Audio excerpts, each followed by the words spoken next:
Well, welcome back. If love is like a game of poker, single men are holding all the cards. That's if you believe the man drought theory, that single women in their 30s outnumber available men. So are the numbers paying off for unattached Kiwi blokes? Our next guest can tell us. Welcome, single guys, Kevin and John. Welcome to the show. How long have you been single for? Since I got Sky and devoted my life to the Black Caps. That's what you've blamed it on, really, haven't you? Because you've got Sky TV, you're watching cricket, so you That's believe... the truth. I am devoted to the Black Caps. Until after the World Cup, at least. But you've had some interesting experiences talking to you just briefly before, where you've had somebody come around and watch some cricket with you. No, I'm sort of trying to get people to come around and watch cricket, but you don't want to be distracted from the game, so I haven't really, asked anyone I fancy around. So before the cricket started, what ways were you going about trying to find some lovely single lady? I probably had a girlfriend, and then the cricket started, and oh, really? That was the end of that, yeah. What about for you, John? Well, cricket aside, I've actually been dating someone for the past few weeks, but aside from that, I haven't really been in a long-term relationship for about a year and a half now. What are you looking for when he's you're cheating. Going out dating? Why is he cheating? This man is not single. Well, there is a man drought on, Well, so I am genuinely single and not wanting anyone either, because there's still another 3 weeks to go. So once those 3 weeks are over, what process do you go about? Where do you go? Where would you find a woman? What would you, what areas would you go looking? Well, I've got indoor cricket, but it's a poor substitute for the real thing. Very poor substitute. Have you tried online dating? No. I find the whole thing about online dating a bit weird. I'm afraid I'm a bit old-fashioned. What about for you, John? Yeah, I've tried online dating a while back. I didn't have a great deal of success with it. It wasn't really for me, but I can see how it's a really good mechanism for people, perhaps, who aren't able to get out and socialise as much, such as single parents. It's a great way to meet people and perhaps get to know them before meeting them. But it's, as I say, I prefer myself to go out and meet people in bars and at parties, so... Is it hard? Is it hard, that kind of scene, going out in bars and meeting people? What's the process when you go out to a bar and you see somebody that you like? Well, I generally go out with my friends. You've had a few drinks. No, I don't think it's hard at all. Not in a city like Wellington, very sociable. You already, because it's such a small city, and I've lived here for 4 years now, that you already know a lot of people before you get there. People just go around, mingle, and, you never know what might happen. Do you think there can be a little bit of a disadvantage being from such a small city and you're going out quite regularly, meeting... because a lot of the same people go out. It has its advantages and its disadvantages. I mean, I've lived in London for 5.5 years, huge city, you're anonymous, and you can get away with a lot more if that's what you want. However, being in a small city like Wellington, you do keep meeting the same people. You can, if people want to play the field, you can do that as long as you're honest and upfront. But, if you actually want to get into the sort of realms of two-timing, etc., it's very dangerous in a small city. You're going to get found out. I watched a movie yesterday called Breaking and Entering with Jude Law, and I thought, obviously, if you were going to two-time, London would probably be the place with 11 million people, because he was busy two-timing his partner. She wasn't his wife. Right.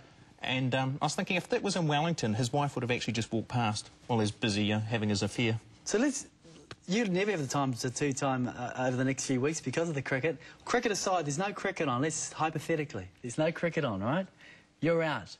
What's your process on trying to find a lady? How do you go about it? I'd probably go to something good like a human rights film festival, because the people there, they're going to have, a good open heart. They're going to have common interests, saving the world, or having a good laugh at others' misery. Something like that, I'd enjoy. Is that what you're looking for? Yeah, I wouldn't go to a bar. I don't understand this bar thing, because it's expensive for one. Right. And, I mean, to impress someone, you might have to spend $150. That's money wasted. You're not willing to spend $150 or $100? I'm not willing to spend $50.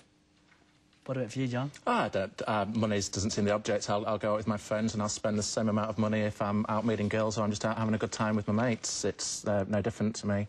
But now, as I say, that's whenever I've really bumped into anyone, been in a relationship while I've been in this city, it's always been through bars and parties. Do you find when you're meeting, like, 30-plus women that that their clock is ticking and they're feeling like they want that relationship? Avoid them like the plague, mate. Well, you've got to find them. You've got to go younger. Yeah. I've heard that, but I don't believe that. Most of the women I meet in their 30s, they're successful, they're professional, they're wealthy, they're charismatic, and they call all the shots. They're actually single, a lot of them, because they choose to be single as a lifestyle choice. They could get a boyfriend if they wanted, but they're enjoying being single. Same for the guys. If you're looking for a woman, right, what are the key attributes that you'd be looking for? Sense of humour, a good outlook on life, outward focused, generally very good conversation, and most importantly, appreciate my sense of humour. So, describe yourself as a person, because I'm sure there's people at home that are watching right there, ladies out there, if they're wanting to go on a date with you, tell them something about yourself and what makes you so special. I'm putting him on the spot here. I'm putting him right on the spot. Oh, I don't know, I wouldn't say anything special. I'm just an average run-of-the-mill guy, but no, I just sort of say that, you know, you have a polite conversation, always be polite, pay attention to each other, don't just talk about yourself, because that's a real turn-off. But really, just sort of focus on, find out a little bit about them, and then when you find some common ground, you can sort of discuss that, you know, throwing in a few jokes, a few off-the-wall comments, you know, just as, I did not know that. You're going for the wacky angle. Nice. Wow. How would you go about it, Kevin? Wacky charming. Have you got a car? Because otherwise we're bussing. That's probably how I'd do.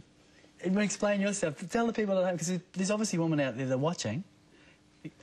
I'm not sure they're in my income bracket, though. Oh, really? So it's all about income?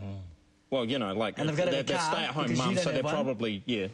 Well, no, you'd be quite surprised. They're probably a professional out there, public service, maybe pinstripe suit with knee-high boots. But unless they're taping this, I'm wasting my time. Righto. He's blatantly honest. We like that. Would you go out with a woman that was older than you? Or younger than you? Yeah, younger, definitely. I've quite often seen women in their sort of early to mid-20s. I'm 33 myself. Probably I'm quite immature, so that sort of suits me. We're on a bit of a level playing field. Haven't really dated older women, but certainly wouldn't rule it out. There's some fantastic older women there, but it's just never happened for me. For you? It just seems strange, doesn't it?